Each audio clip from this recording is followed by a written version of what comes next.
In the quiet suburb where maple trees whispered secrets to the wind, I never imagined a single question could unravel my entire life. Picture this: it's a rainy evening, the kind that soaks your soul as much as your shoes, and there she stands on my doorstep, my neighbor Emily, her eyes glistening not just from the downpour but from something deeper, something broken. "Do you think I'm still pretty?" she asks, her voice barely above a whisper, and in that moment, time freezes. If you're watching this, hit that like button right now if you've ever had a question change everything for you, and subscribe to the channel for more heart-wrenching stories that remind us love can bloom in the most unexpected places. Because what happened next? It wasn't just a neighborly chat, it was the spark that ignited a romance I never saw coming, filled with tears, laughter, and the kind of emotional roller coaster that leaves you breathless. Stick around, this one's going to touch your heart. My name is Alex, and I'd lived next door to Emily for 5 years without really knowing her. We were the epitome of suburban politeness: waves from the driveway, borrowed cups of sugar, the occasional chat about the weather. I was 38, a divorced architect who'd buried himself in blueprints to forget the wreckage of my marriage to Sarah, who left me for a life she called more exciting. Emily, on the other hand, was 42, a schoolteacher with a smile that could light up the gloomiest day. From what I'd gathered in our brief exchanges, she was married to Tom, a salesman who traveled more than he stayed home, and they had a teenage daughter, Mia, who blasted pop music from her room loud enough to rattle my windows. But that night, when she knocked on my door, everything about her screamed vulnerability. Her hair was matted from the rain, her makeup smudged, and she clutched a soaked sweater around her like armor. "Alex," she said, stepping inside without waiting for an invitation, "I'm sorry to bother you, but, do you think I'm still pretty?" I stood there, dumbfounded, holding a mug of coffee that suddenly felt too heavy. "What do you say to that?"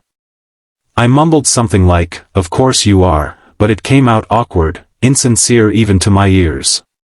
She collapsed onto my couch, tears streaming down her face, and that's when the story really began.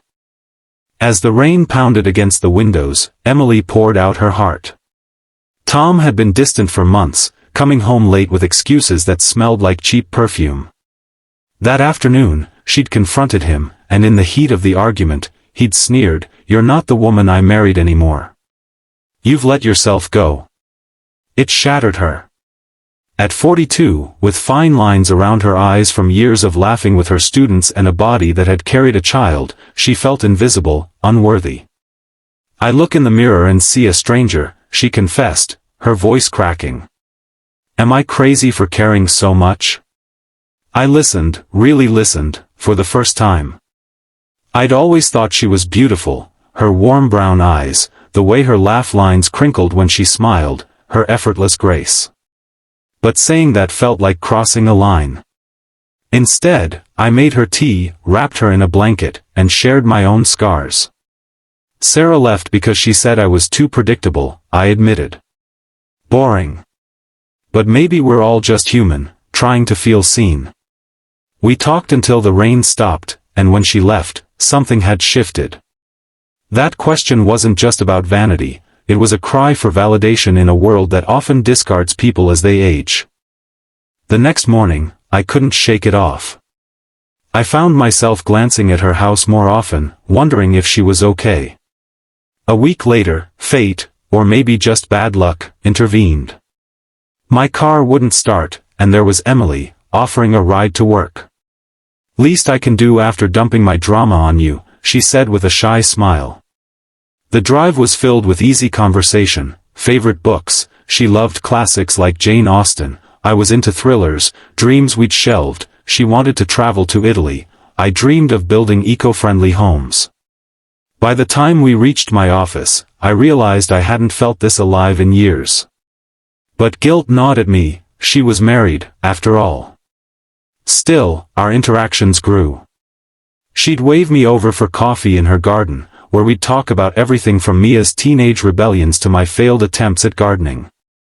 One evening, as the sun set, she admitted, "Talking to you makes me feel pretty again, Alex. Not just on the outside." My heart raced.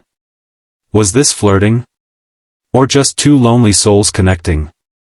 But challenges loomed like storm clouds. Tom noticed the change in her, the way she started dressing up more, humming while doing chores.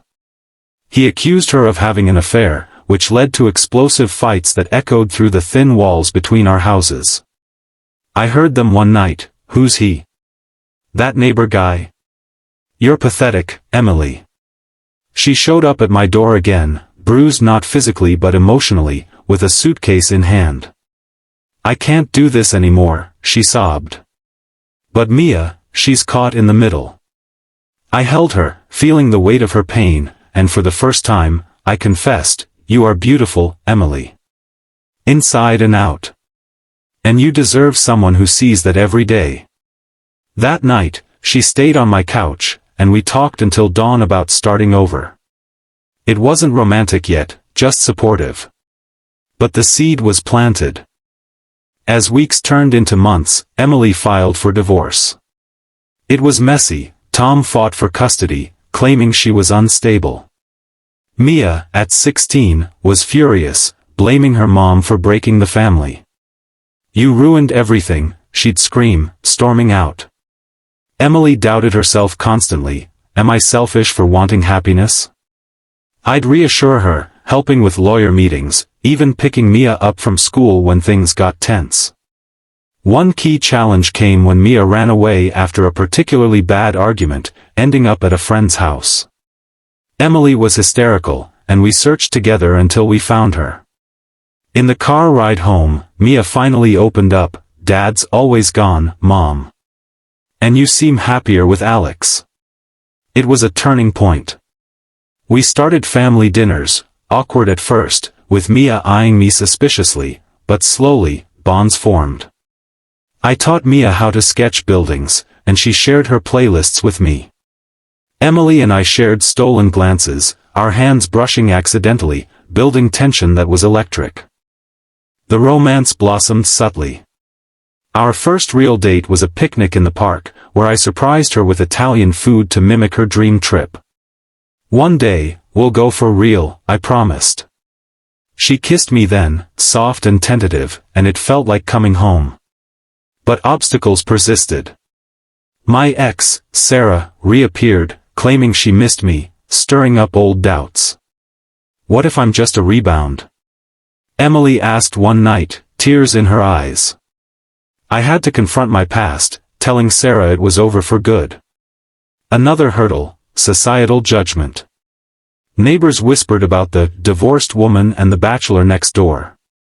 Emily's job suffered, parents complained about her personal drama.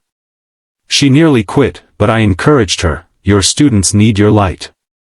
We resolved it by facing it head-on, attending school events together, showing we were a united front. Through it all, our love deepened. We traveled to a nearby lake for a weekend getaway, where under the stars, she asked again, do you think I'm still pretty? This time, I answered with conviction, more than ever. Because beauty isn't about flawless skin, it's about the strength in your heart, the kindness in your eyes. We made love that night, passionate and healing, erasing years of loneliness. Mia came around fully when she saw how happy her mom was, even asking me to help with her college applications. Tom eventually backed off, finding his own path, and the divorce finalized amicably. But the biggest challenge hit unexpectedly. Emily discovered a lump in her breast. The diagnosis, early-stage cancer, rocked us. What if I lose my hair? My body, she whispered in the hospital waiting room. Fear gripped me, but I vowed to stand by her. Chemo sessions were grueling, she'd vomit, weak and pale, questioning her worth. Do you still think I'm pretty now? She'd ask, bald and frail. I'd hold her, tracing her scars. You're a warrior, Emily. The most beautiful one I know. Mia and I rallied, cooking meals, decorating her room with affirmations. We resolved it through sheer will, surgeries, treatments, and endless support. Remission came like a miracle, and in that victory, our bond solidified. Years later, as I proposed on that same lakeside, with Mia cheering, Emily said yes. Our wedding was simple, surrounded by friends who'd seen our journey. Today, we run a small architecture firm together, designing homes for families like ours, imperfect but full of love. That one question changed everything. It taught me vulnerability is strength, beauty is timeless, and love can heal the deepest wounds. If this story moved you, smash that like button and subscribe for more tales of hope and romance. Remember, sometimes, the person next door is the one who sees your true beauty.